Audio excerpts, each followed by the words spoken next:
So if you lost money in a scam to some kind of online fraud or Ponzi scheme, how do you get a bank to pay you back? The bank didn't steal your money, but how do you get a financial institution to give you your money back? Well, here's a good example. It's called third-party liability.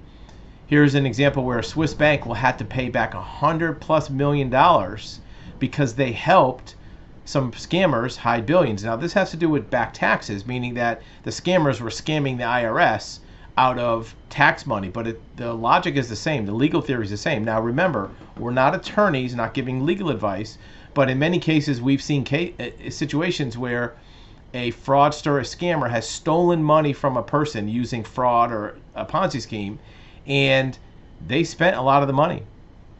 Even if they were caught, they were prosecuted, a fraud investigation discovered them, the fraudster maybe have spent half the money, so the victims can't get all their money back. Where does the rest come from? Well, you can go after third parties who enabled the fraud, who extended the fraud, who made it possible for the fraud to go as long as it did. Many times these third parties are banks. And you might not think the bank has liability, but if they did something either intentionally or even accidentally that let that scammer run their scam longer or made it easier for them to do, they may have liability. And even if they don't see it directly, a lot of times their insurer or the regulators will force them to pay restitution. We've seen this in many Ponzi scheme cases, the Bernie Madoff case, the Scott Rothstein case. In this case, the victim was the federal government. So what kind of scams are there out there? Well, here's a big crypto scam and romance scam.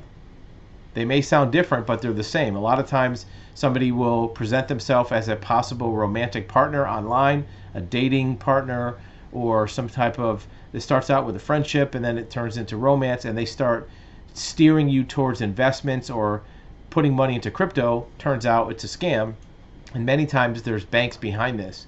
Here's another one that's an embezzlement. This woman stole money directly from her employer, $1 million, and there's going to be a repayment, but there were also third parties that enable this. So anytime you have a scam or a fraud, you also want to include in your investigation what third parties may have liability, because in reality, the principal, the scammer, may not have the resources to do it. And you can see right in this article, let her try to repay. Try is the key word. Many times the scammers don't have all the money, so you want to look for third parties to make you whole as a victim.